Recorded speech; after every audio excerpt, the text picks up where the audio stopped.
विश्व भाव और ही हमारे माता शुद्ध हृदय स्वामी और पिता है। आप ही हमारे सद्गुरु और परम आराध्य देव है। आपके चरणों की सेवा से हम कृतार्थ हो रहे हैं। आप ही हमारा कल्याण करें। आहा, हम आपको पाकर सनाथ हो गए हैं, क्योंकि आपके सर्व सौंदर्य सार अनुपम रूप का हम दर्शन करते रहते हैं। कितना सुंदर मुख है। प्रेम पूर्वक मुस्कान से सिनगन चितवन यह दर्शन तो देवताओं के लिए भी दुर्लभ है। कमल नयन श्री कृष्ण, जब आप अपने बंधु बांधवों से मिलने के लिए हस्तिनापुर अथवा मथुरा ब्रज मंडल चले जाते हैं, तब आपके बिना हमारा एक एक क्षण कोटि कोटि वर्षों के समान लंबा हो जाता है। आपके बिना हमारी दशा वैसी ही होती है जैसे सूर्य के बिना आँखों की। भक्त वत्सल भगवान श्री कृष्ण प्रजा के मुख से ऐसे वचन सुनते हुए और अपनी कृपामयी दृष्टि से उन पर अनुग्रह की दृष्टि करते हुए द्वारिका में प्रविष्ट हुए। जैसे नाग और नगरी भोगवती पातालपुरी की रक्षा करते हैं, जैसे ही भगवान की वह द्वारिकापुरी में भी मधुभोज दरसाह, आहर, कुकुर, अंगद, अंधक और वृष्टिवंशी यादवों ने से उनके पराक्रम की तुलना और किसी से भी नहीं की जा सकती सुरक्षित है। वह पूरी समस्त ऋषियों के संपूर्ण वैभव के संपन्न एवं पवित्र वृक्षों एवं लताओं के कुंजों से युक्त थी। स्थान स्थान पर फलों से पूर्ण उद्यान, पुष्प वाटिकाएं एवं क्रीड़ावन थे। बीच बीच में कमल युक्त सरोवर नगर की शोभा बढ़ा रहे थे। नगर के फाटकों, महल के दरवाजों और सड़कों पर भगवान के स्वागतार्थ बंधनवारें लगाई गई थी।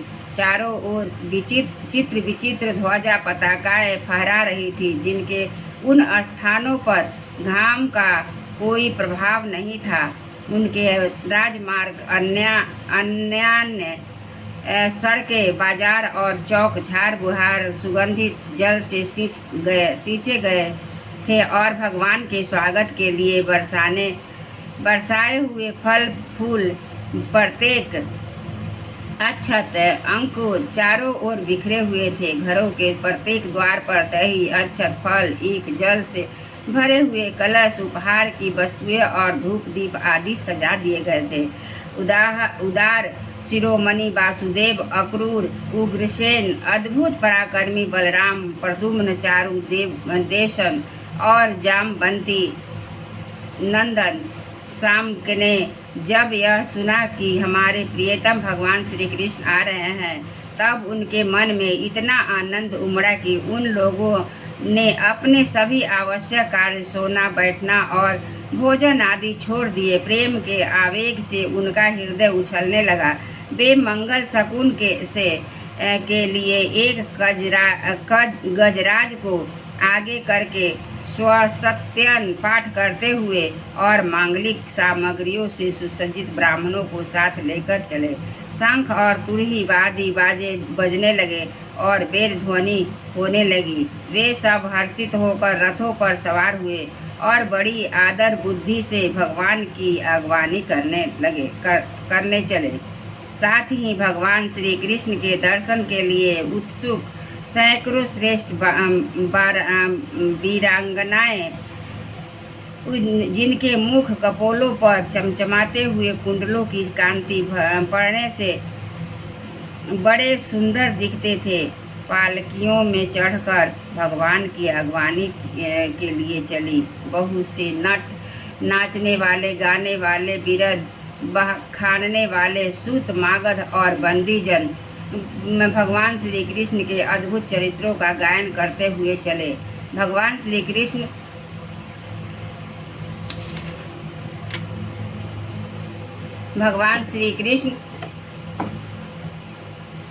ने बंधु बांधवों, नागरिकों और सेवकों के में उनकी योग्यता के अनुसार अलग अलग मिलकर सबका सम्मान किया। किसी को सिर झुकाकर प्रणाम किया, किसी को वाणी से अभिनंदन किया, किसी को हृदय लगाया, किसी से हाथ मिलाया, किसी की ओर देखकर मुस्कुरा कर भर दिया और किसी को केवल प्रेम भरी दृष्टि से देख लिया। जिसकी ओर जो इच्छा थी उसे वही वरदान दिया। इस प्रकार चांडाल पर्यंत सबको संतुष्ट करके गुरुजन सपत्नी ब्राह्मण और वृद्धों का तो दूसरे लोगों का भी आशीर्वाद ग्रहण करते एवं बंदी जनों से बिरुदावली सुनते हुए सबके साथ भगवान श्री कृष्ण ने नगर में प्रवेश किया।